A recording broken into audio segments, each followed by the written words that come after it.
एक कमरे के ससुराल में एक गरीब दो अमीर बहू की गर्मी।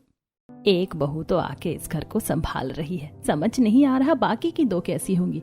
मेरा तो दिल बहुत घबराता है। चिंता मत करो, जैसे हमें बड़ी बहू मिली है समझदार कामकाजी, वैसे ही बाकी की दो भी मिलेगी। अभी सुगंधा और महेश बात कर ही रहे थे कि सुगंधा का बीच वाला बेटा उदास होकर वहां आता है और अपनी माँ के पास बैठ जाता है। क्या हुआ बेटा तुझे? तू क्यों उदास है? माँ, मेरी सरकारी नौकरी लग गई। सरकारी नौकरी लगना तो खुशी की बात है देवर जी, आप उदास क्यों हैं फिर? हाँ बेटा बता। माँ, मैंने सोचा था सरकारी नौकरी के बाद मैं हमारा एक कमरे का मकान डबल करूंगा, लेकिन ऐसी नौकरी सरकारी लगी है जिसका होना ना होना एक बराबर है। ये पोस्ट ऑफिस में मामूली सी क्लर्क की नौकरी है। बेटा खुश हो कि सरकारी नौकरी लगी है, यही बड़ी बात है, आजकल बड़े बड़े घरों के लड़के भी सरकारी नौकरी के लिए तरस जाते हैं। तू बड़ा नसीब वाला है। देखना भाग्यवान, कैसे अब तुम्हारे बेटे के लिए लड़कियों की लाइन लगने वाली है। गांव में जैसे ये खबर फैली कि एक कमरे के छोटे से घर में रहने वाले महेश जी के बेटे शिवम की सरकारी नौकरी लग गई है, पूरे गांव में हलचल मच गई। जो लोग पहले उस घर की तरफ देखते भी नहीं थे, अब वही लोग वहां रिश्ता लेकर आने लगे। अरे कांति, तूने सुना क्या महेश का बेटा शिवम सरकारी नौकरी में लग गया है? हाँ सुना तो मैंने भी है, तभी तो आज सुबह ही शर्मा जी अपनी बेटी का रिश्ता लेकर गए थे उनके घर। अरे अब सरकारी नौकरी लग गई है तो एक कमरे का घर भी महल जैसा लगने लगेगा लोगों को। सही कहा, पहले कोई पूछता नहीं था, अब सब लाइन लगाएंगे। धीरे धीरे गांव के बड़े बड़े घरों से रिश्ते आने लगे। कोई अपनी पढ़ी लिखी बेटी को लेकर आता तो कोई अमीर खानदान की लड़की का रिश्ता लेकर आता। हमें जल्दबाजी नहीं करनी है, हमें अपने शिवम के लिए सबसे अच्छी बहू चाहिए। हाँ भाग्यवान, अब जब किस्मत खुली है तो सोच समझ कर ही फैसला करेंगे। हर दिन कोई ना कोई रिश्ता आता, लेकिन सुगंधा जी हर बार किसी न किसी कारण से मना कर देती। इस लड़की में घर संभालने का गुण नहीं दिख रहा। ये लड़की बहुत ज्यादा नखरे वाली लगती है। हमें ऐसी बहू चाहिए जो इस छोटे से घर को भी अपना बना सके। जहां पहले सुगंधा जी को चिंता रहती थी कि उनके बेटों की शादी कैसे होगी, अब वही चिंता बदलकर ये हो गई कि इतनी लड़कियों में से किसे चुना जाए। इसी बीच पास के गांव में मनोज जी का परिवार रहता था। बड़ा घर, धन दौलत, किसी चीज की कमी नहीं, लेकिन उनकी बेटी गीता के लिए उन्हें कोई अच्छा लड़का नहीं मिल रहा था।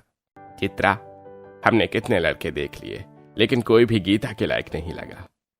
हाँ जी, कोई लड़का अच्छा होता है तो उसका परिवार अच्छा नहीं होता, और जहाँ परिवार अच्छा होता है वहाँ लड़का ठीक नहीं। पापा, मुझे किसी से भी शादी नहीं करनी। जब तक मुझे सही लड़का नहीं मिलेगा मैं शादी नहीं करूंगी। तभी एक दिन मनोज जी को शिवम के बारे में पता चलता है। चित्रा, मैंने एक लड़के के बारे में सुना है, सरकारी नौकरी में है, नाम है शिवम। घर परिवार कैसा है उसका? घर तो छोटा है, एक ही कमरा है, लेकिन लड़का बहुत सीधा साधा और नौकरी पक्की है। अगर लड़का अच्छा है तो घर बड़ा होना जरूरी नहीं। मनोज जी गीता से इस बारे में बात करते हैं। बेटा, एक लड़का है शिवम, सरकारी नौकरी करता है। घर कैसा है उनका? घर छोटा है, एक कमरा ही है। पापा, एक कमरे में पूरा परिवार रहता है, मैं वहाँ कैसे रहूंगी? बेटा, आज नहीं तो कल घर बड़ा हो जाएगा, लेकिन सरकारी नौकरी वाला लड़का बार बार नहीं मिलता। देख बेटा, हमने बहुत ढूंढ लिया, इससे अच्छा लड़का मिलना मुश्किल है। बेटा, हम कब तक तुझे अपने पास रखेंगे? समाज भी सवाल करता है। ठीक है मम्मी, अगर आप लोग खुश हैं तो मैं शादी कर लूंगी। कुछ ही दिनों में रिश्ता पक्का हो जाता है और जल्दी दोनों की शादी भी हो जाती है। शादी के दिन गीता पूरे शाही अंदाज में सजी हुई थी, और जब बारात शिवम के घर पहुंची तो गांव वाले तरह तरह की बातें करने लगे। अरे देखो तो कैसी अमीर घर की बहू आई है, और घर देखो एक ही कमरा। पता नहीं क्या मजबूरी रही होगी लड़की के माँ बाप की। शादी के बाद गीता का गृह प्रवेश होता है। आओ बहू, लक्ष्मी बनकर इस घर में कदम रखो। जैसे गीता घर के अंदर कदम रखती है, वो चारों तरफ देखने लगती है। एक छोटा सा कमरा, कोने में रसोई, वहीं सबका सामान, और उसी में पूरा परिवार। ये कैसा घर है? मैं यहाँ कैसे रहूंगी? रात होते होते गीता को असली परेशानी समझ आने लगती है।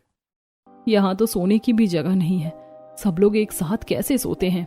धीरे धीरे आदत हो जाएगी, हमने भी ऐसे ही सीखा है। गर्मी अपने चरम पर थी, एक कमरे में इतने लोग, पंखा भी ठीक से काम नहीं कर रहा था। यहाँ तो सांस लेना भी मुश्किल हो रहा है। अगली सुबह गीता की पहली रसोई थी। बहू, आज पहली रसोई, कुछ मीठा बना देना। गीता जैसे ही रसोई में जाती है, गर्मी और धुएं से उसका हाल खराब हो जाता है। इतना छोटा सा किचन और इतनी गर्मी। आराम से कर बहू, पहली बार है। दीदी मैं तो थक गई। ये सब कैसे करते हो आप लोग रोज? जब जिम्मेदारी होती है ना तो सब अपने आप आ जाता है। गीता समझ नहीं पा रही थी कि इस छोटे से घर में कैसे जिंदगी बिताएगी, लेकिन अब यही उसका नया संसार था। धीरे धीरे दिन बीतने लगे, लेकिन गीता के लिए हर दिन एक चुनौती लेकर आता। गर्मी, तंगी और एक कमरे में रहने की मजबूरी। क्या मैं सच में यहाँ रह पाऊंगी? गीता अभी से एक कमरे के घर में रहकर हर छोटी बड़ी कमी को महसूस कर रही थी। उसके मन में बार बार यही बात घूम रही थी कि आखिर वो इस तरह कैसे रह पाएगी। यहाँ ना फ्रिज है, ना एसी है, ना कूलर है, ना वॉशिंग मशीन। ऐसे तो मेरा गुजारा ही नहीं होगा। मुझे तो ऐसे रहने की आदत ही नहीं है। मम्मी पापा ने भी मेरी शादी ऐसे घर में करवा दी, वो भी मुझे इमोशनल ब्लैकमेल करके। अब मैं क्यों सबकी खुशी के लिए अपनी जिंदगी खराब करूं? मुझे भी तो अपनी सुविधाएं चाहिए। यही सोचकर गीता तुरंत अपने पापा को फोन लगाती है। पापा, मुझे यहाँ बिल्कुल अच्छा नहीं लग रहा। यहाँ कुछ भी नहीं है, ना फ्रिज, ना कूलर, ना वॉशिंग मशीन। बेटा तू परेशान मत हो, बोल क्या चाहिए तुझे? पापा मुझे सब कुछ चाहिए, अभी के अभी। एक अच्छा सा कूलर, फ्रिज, वॉशिंग मशीन और मेरे लिए एक बढ़िया सा मैट्रेस भी। मैं यहाँ बिना इन सब के नहीं रह सकती। ठीक है बेटा, तू चिंता मत कर, मैं अभी सब भेजता हूँ। कुछ ही देर में एक बड़ी गाड़ी में भरकर सारा सामान गीता के ससुराल पहुंच जाता है। और एक आंटी देख तो, ये क्या क्या आ रहा है महेश के घर? हमने तो सुना था कि उन्होंने कहा था कुछ नहीं चाहिए, फिर ये दहेज कहाँ से आ गया? लगता है अमीर बहू अपने साथ सब लेकर आई है। गीता बाहर आकर सबको जवाब देती है। ये सब मैंने अपने पापा से मंगवाया है। मैं बिना सुविधाओं के नहीं रह सकती। धीरे धीरे घर में कूलर लग गया, फ्रिज आ गया, वॉशिंग मशीन भी रख दी गई और गीता के लिए एक नरम और आरामदायक गद्दा भी आ गया। अब गीता का व्यवहार पूरी तरह बदल गया था। अब ठीक है, अब कम से कम मुझे थोड़ी राहत मिलेगी। गीता अब घर का कोई काम नहीं करती थी। पूरा दिन अपने गद्दे पर लेटी रहती, कूलर के सामने हवा खाती और फ्रिज का ठंडा पानी पीती रहती। गीता, थोड़ा हाथ बटा दे, बहुत काम है आज। दीदी मुझे आदत नहीं है ये सब करने की, आप कर लो ना। सारा काम अब मीना अकेले ही करती, खाना बनाना, सफाई करना, सब कुछ। एक दिन मीना बहुत ज्यादा थक गई थी। आज तो सच में बहुत ज्यादा काम हो गया, थोड़ा आराम कर लूं। अब धीरे से गीता के कूलर के सामने आकर बैठ जाती है। दीदी ये क्या कर रही हैं आप? बस थोड़ी देर के लिए बैठ जाओ, बहुत गर्मी लग रही है। ये सब मैं लाई हूँ, आपने तो कुछ नहीं लाया। हटिए ना, मुझे हवा लेने दीजिए। मीना चुपचाप वहां से उठ जाती है। ठीक है, मैं चली जाती हूँ। अब गीता का व्यवहार दिन ब दिन और भी खराब होता जा रहा था। कुछ दिन ऐसे ही बीत जाते हैं। इसी बीच महेश जी का छोटा बेटा जीतू कॉलेज में अपनी गर्लफ्रेंड श्वेता से बात कर रहा था। श्वेता, मैं तुमसे कुछ कहना चाहता हूँ। हाँ बोलो। मैं तुमसे शादी करना चाहता हूँ, लेकिन क्या? मेरा घर बहुत छोटा है, मैं गरीब हूँ, तुम रह पाओगे मेरे साथ? मुझे कोई फर्क नहीं पड़ता, मैं तुम्हारे साथ हर हालत में रह लूंगी, तुम टेंशन मत लो। लेकिन जीतू उसे ये नहीं बताता कि घर सिर्फ एक कमरे का है। कुछ समय बाद श्वेता अपने घर वालों को भी मना लेती है। बेटी अगर तो खुश है तो हमें कोई दिक्कत नहीं है, लेकिन हमें लड़के का घर देखना होगा। पापा रहने दीजिए, मुझे वहाँ रहना है, आप क्या देखेंगे? कुछ दिनों बाद उनकी भी शादी हो जाती है। श्वेता बहू बनकर महेश जी के घर आती है। आओ बहू, घर में स्वागत है तुम्हारा। जैसे ही श्वेता घर के अंदर कदम रखती है, वो एक कमरे का घर देखकर हैरान रह जाती है। ये क्या है, इतना छोटा घर? रात का समय गीता अपने गद्दे पर आराम से सो रही थी। मीना घर के एक कोने में लेटी थी, सास ससुर खाट पर सो रहे थे, नंद जमीन पर थी और एक कोने में पर्दा लगाकर श्वेता और उसका पति सो रहे थे। ये कैसा घर है, तुमने मुझे बताया क्यों नहीं? अगर बता देता तो क्या तुम मुझसे शादी करती? नहीं करती, लेकिन झूठ बोलना भी गलत है। श्वेता का मूड पूरी तरह से खराब हो चुका था। अगली सुबह, बहू आज तुम्हारी पहली रसोई है, मैं ये सब नहीं कर सकती।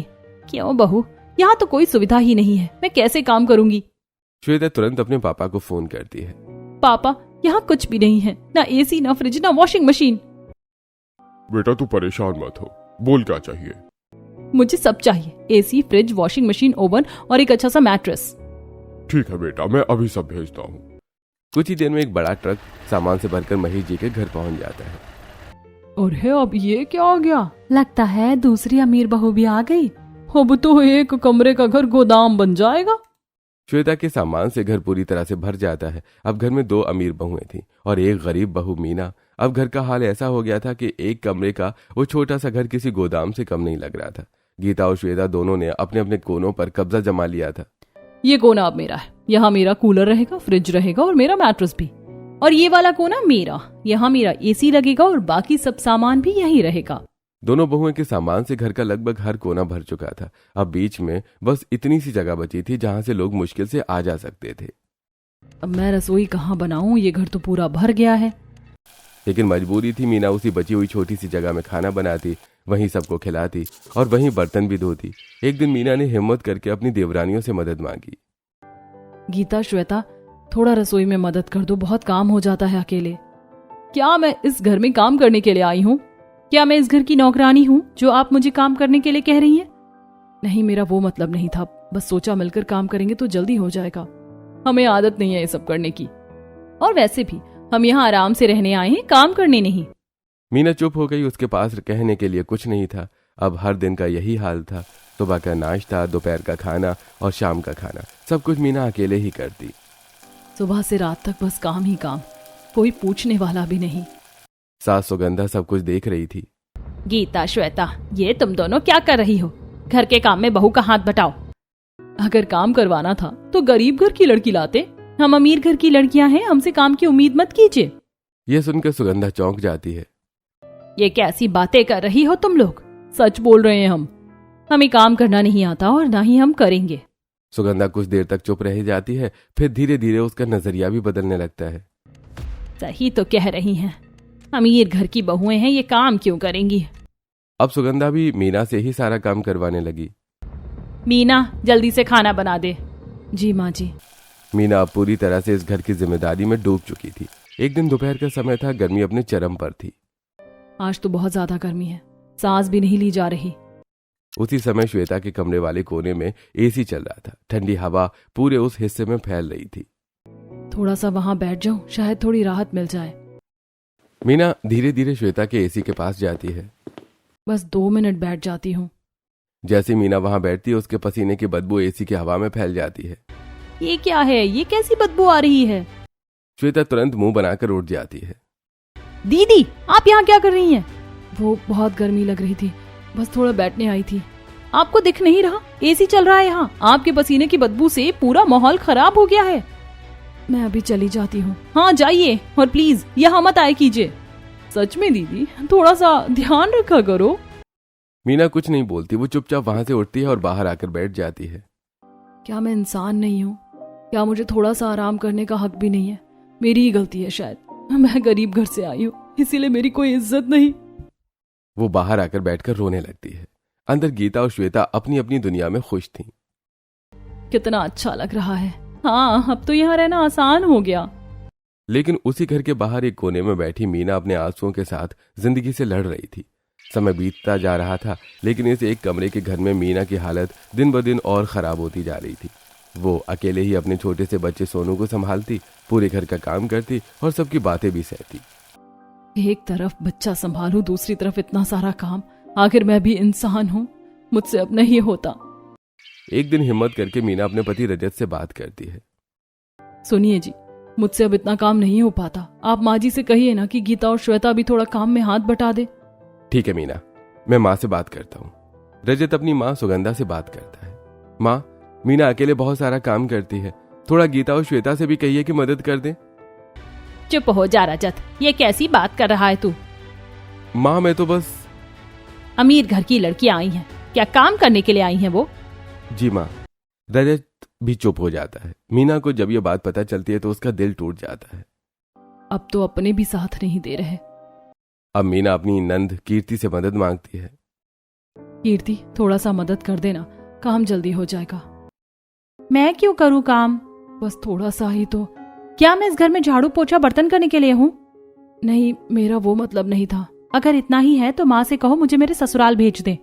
कीर्ति भी वहां से चली जाती है। अब मीना पूरी तरह अकेली पड़ चुकी थी। ऊपर से खाने को लेकर रोज रोज नई नई शिकायतें शुरू हो गई थीं। ये क्या बनाया आपने? मिर्ची बिल्कुल कम है, स्वाद ही नहीं आ रहा, और इसमें नमक इतना ज्यादा है कि खाया ही नहीं जा रहा। मैंने तो हमेशा की तरह ही बनाया है। तो शायद हमेशा ही गलत बनाती होंगी। हाँ दीदी, थोड़ा सीख लीजिए। मीना चुपचाप सब सुनती रहती है। गीता और श्वेता अक्सर अपने पतियों के साथ बाहर घूमने चली जाती। चलो शिवम, आज बाहर खाना खाते हैं। हाँ जीतू, घर का खाना तो वैसे भी अच्छा नहीं बनता। और इधर मीना घर में अकेले बैठकर सारा काम निपटाती रहती। इनके लिए घर में सब कुछ करूं और ये लोग बाहर जाकर मजे करें। एक दिन गर्मी बहुत थी। मीना ने पूरा दिन काम किया था। इसी बीच घर का मटका खाली हो गया। बहुत प्यास लग रही है। वो गीता के पास जाती है। गीता, जरा फ्रिज से एक बोतल पानी दे दो ना, मटका खाली हो गया है। क्या आपके लिए पानी भरकर रखा है मैंने इस फ्रिज में? बस एक बोतल ही तो, जब देखो तब आ जाती है, गरीबों जैसी हालत बनाकर। ये सारी सुविधाएं आपके लिए नहीं है, हमारे घर वालों ने हमारे लिए भेजी हैं। ये सुनकर मीना का दिल टूट जाता है। उधर गीता और श्वेता आपस में हंसने लगती हैं। देखा कैसे पानी मांग रही थी, जैसे हमने सब उसके लिए मंगवाया हो। दोनों जोर जोर से हंसती हैं और उधर मीना चुपचाप वापस चली जाती है। क्या मैं इतनी गिर गई हूं कि मुझे पानी के लिए तरसना पड़े? वो आकर बाहर मटके के पास बैठ जाती है। भगवान, मैंने ऐसा क्या किया जो मुझे ये सब सहना पड़ रहा है? मीना की हालत अब दिन ब दिन और खराब होती जा रही थी। जैसे ही दिन बीतते जा रहे थे, लेकिन अब गीता और श्वेता का भेदभाव और अत्याचार दोनों ही बढ़ते जा रहे थे। घर में दो वॉशिंग मशीन होने के बावजूद भी मीना को अपने हाथों से कपड़े धोने पड़ते थे। ये भी कोई जिंदगी है? घर में मशीन रखी है लेकिन इस्तेमाल करने का हक भी नहीं है मुझे। गीता और श्वेता सिर्फ अपने कपड़े ही मशीन में धोती थी। देखो श्वेता, मेरे कपड़े अलग ही धोना, किसी और के कपड़े इसमें मत डालना। हाँ बिल्कुल, मैं भी अपने कपड़े अलग ही धोती हूँ, किसी और के कपड़े डालने की जरूरत नहीं है। अगर मेरे भी कपड़े इसमें धो जाते तो कितना समय बच जाता। लेकिन वो कुछ नहीं कह पाती। उधर कीर्ति दिन में कई बार कपड़े बदलती। ये भी धो देना भाभी, और ये भी। कीर्ति, तुमने तो अभी थोड़ी देर पहले ही कपड़े बदले थे, तो क्या हुआ? मुझे साफ सुथरा रहना पसंद है।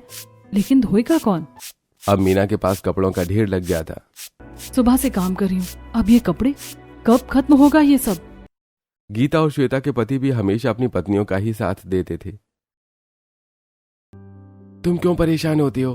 तुम आराम करो, तुम्हें काम करने की कोई जरूरत नहीं है।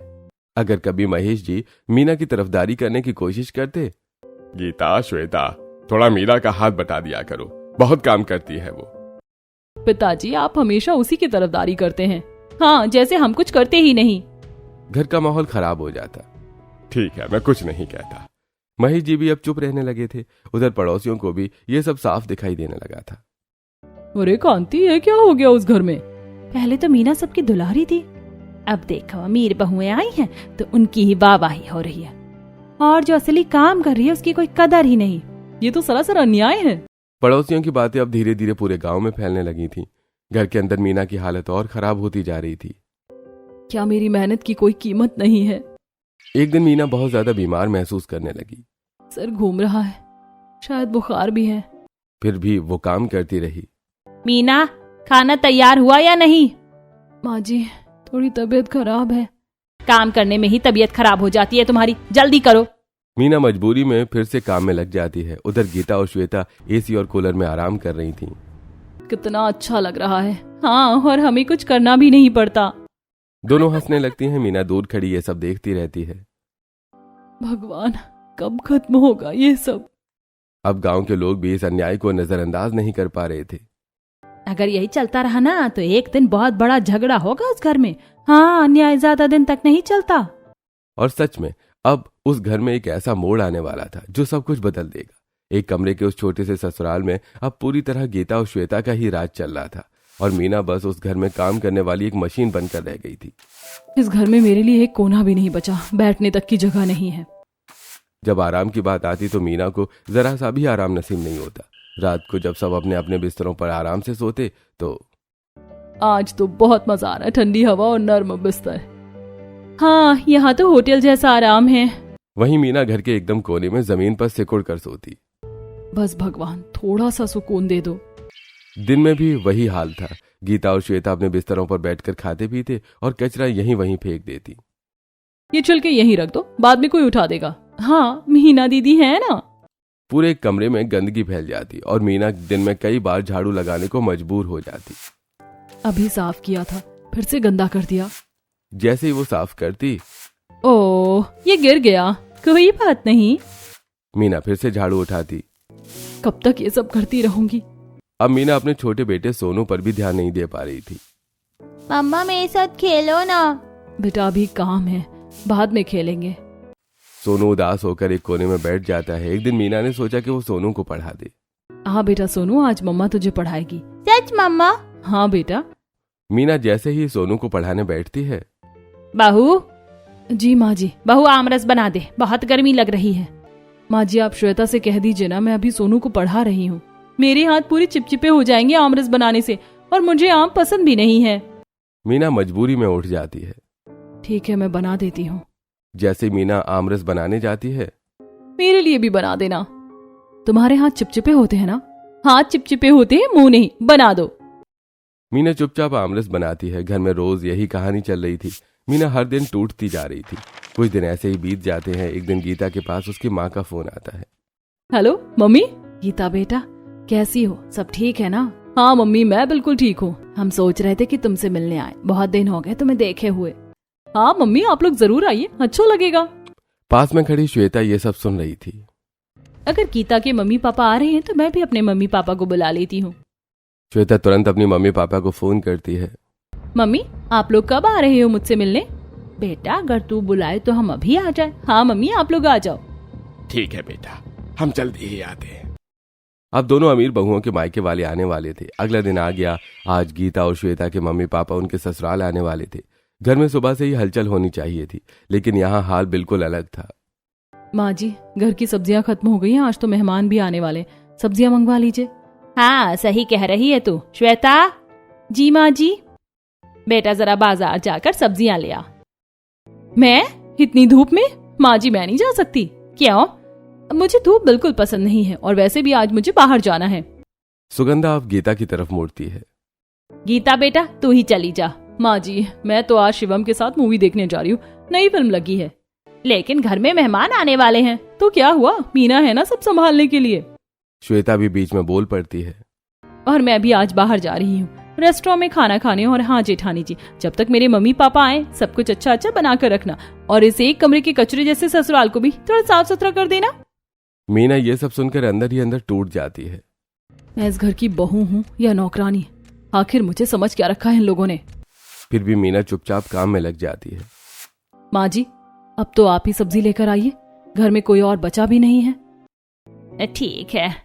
सुगंधा अपनी बेटी कीर्ति को बुलाती है। कीर्ति बेटा तू चल जा मेरे साथ। मम्मी इतनी धूप में कौन जाएगा, कोई पागल ही होगा जो जाएगा, मैं तो नहीं जाऊंगी। ठीक है। मजबूरी में सुगंधा खुद ही तेज धूप में बाजार जाने के लिए निकल पड़ती है। बाहर लू चल रही थी। गर्म हवाएं जैसे शरीर को जला रही थी। ये भगवान कितनी तेज धूप है। जैसे तैसे वो सब्जियां लेकर घर लौटती है, लेकिन आते आते उनकी हालत बहुत खराब हो चुकी थी। मीना। माँ जी क्या हुआ आपको? बहुत चक्कर आ रहे हैं, शरीर जल रहा है। सुगंधा को तेज लू लग चुकी थी। वो आते ही बिस्तर पकड़ लेती है। माँ जी आपको तो बहुत तेज बुखार है। मीना तुरंत सारा काम छोड़कर अपनी सास की सेवा में लग जाती है। अभी मैं पानी लाती हूँ।